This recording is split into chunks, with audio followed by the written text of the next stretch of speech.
name is Lance Phillip. I'm the tech manager and an investigator for the ghost hunting group eCrypt out of northern New Jersey. We're going to present to you a set of 3 videos. They're just short clips, but we like to call them the crash.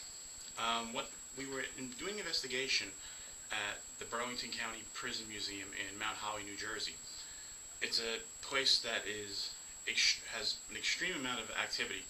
In fact, it's been featured on such shows as Ghost Hunters, America's Most Terrifying Places, as well as a few others. Now, the prison is made up of 3 levels. There is an upstairs that they call the dungeon. There's a basement level, and then there's the 2nd floor. What we did was we set up our camera on the 2nd floor because there's a set of stairs that other groups who have investigated there have gotten a lot of activity on. And what we were doing is we had a team of 7 people that day, and we were breaking up into 3 groups. A 2-person group that was going to do the courtyard, a 2-person group that was going to the top floor, and the group that I was in, which was a group of 3 people, and we were investigating in the basement. So while we were on those floors and the outside, we had set up a static camera based on these stairs. On these stairs, we set up a motion detector and a small vibration sensor. The vibration sensor, you'll see in the video, is to the bottom right. It has a series of blue LEDs. When it's armed, the LEDs move from left to right, 1, 2, 3, 4, 5, and they keep rotating to let you know it's on. We figured it was great to have in front of the camera because if there was any type of vibration, it would go off, you'd see it instantly on camera. Same thing with the motion sensor.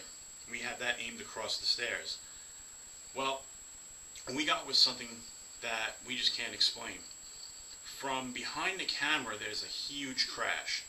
A crash hard enough that it sets off the vibration sensor. Now the vibration sensor, you'll see sluts flashing. It flashes for about 15 seconds and then rearms itself. So you're going to see that in the first video we show. Just to give you some background, you will hear some noises. There was a room off to the right of where the camera was located, which we were using as a command central. We had all extra equipment in there. We also had an extra walkie-talkie unit in there, which somebody left on. You'll hear it, but there's nobody on the floor.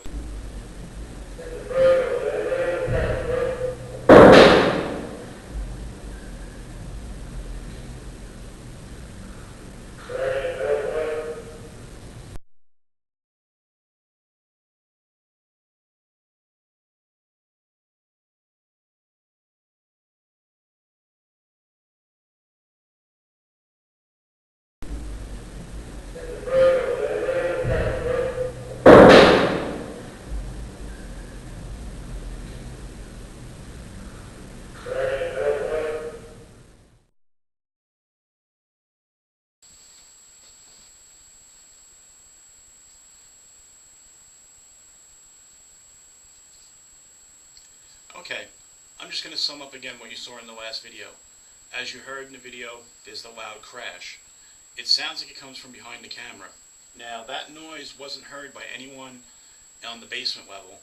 The group that was outside in the courtyard of the prison couldn't have heard it. One group did hear it. That was our group that we had on the 2nd floor. Now, when they heard that crash, what they did was they came down the stairs and looked, and they didn't see anything that had fallen or anything that could have made that noise. So they went back and investigated. Now, in the next clip, what you're going to see took place just about 2 minutes after that clip. And you're going to see 3 investigators coming up the stairs. The reason why it's important is because we're coming up the same stairs. The landing goes this way, the other landing comes up. You'll see us come up. We don't set off the vibration sensor at all. 3 big guys come up the stairs, vibration sensor doesn't go off. What that means is that crash that had happened earlier was a very heavy crash, strong enough that it set off the vibration sensor. You'll also notice that there are 2 orbs that appear in this video. Now, I know a lot of people don't put credit in orbs. I'm not sure what to make of them myself, but they do appear. I just want to note that in that area, for the entire investigation, there were no other orbs photographed or videoed. The videotape ran for 4 hours in 2 segments, and you'll understand why 2 segments in the next segment after this one. But just take a look, and again, you'll see two orbs.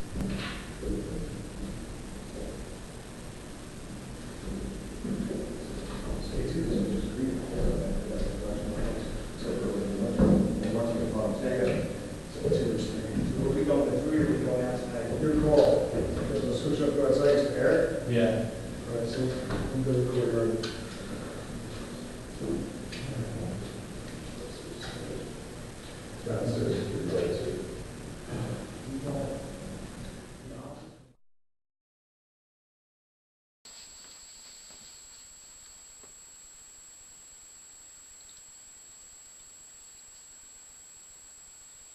Welcome back.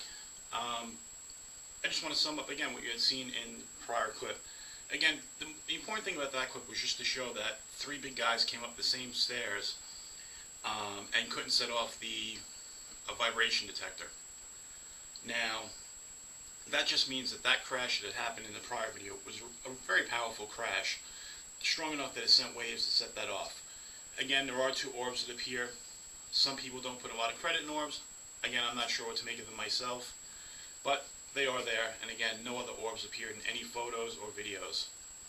Now lastly, the next video that we're going to show you is the same camera, and this takes place as the group had gathered in the room to the right of the camera. We were gathering to figure out who was going to go to what area next, because we were switching off.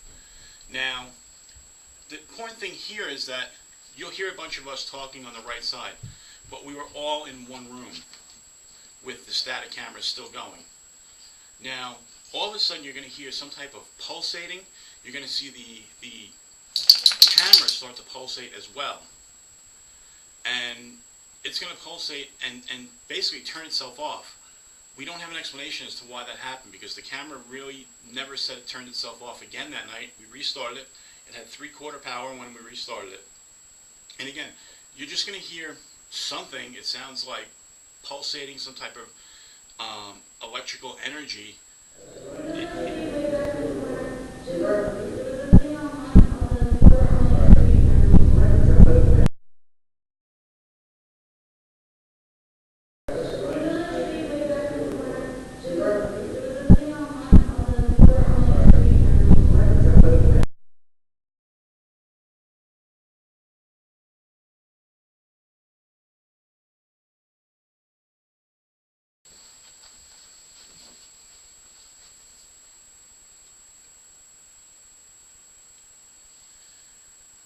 Okay, now that you've seen that video, you can see there's something weird that happens to the camera. Totally not sure what it was. Now, again, it's something we just can't explain. Can't explain the crash, can't explain the camera just turning itself off. Whether it's paranormal or not sure, but it is a location that's known to have a lot of, paranormal activity. And other people have gotten some great things there, some full body apparitions and whatnot. We just want to thank you for looking at the video. If you have any comments or have any opinions on it, just feel free to put them in the comments section on our YouTube channel. All comments are accepted. If you have some theories on it, we greatly appreciate it. Look out, we're going to have some new video coming up from that investigation. We've got a lot of stuff. We've got some great EVPs. We've got some other video of an area on the upstairs that they call the dungeon, where one of our investigators puts another investigator in a jail cell, closes the door and puts the lock on it. The lock starts swinging, comes back about 2 minutes later, and the lock is still swinging.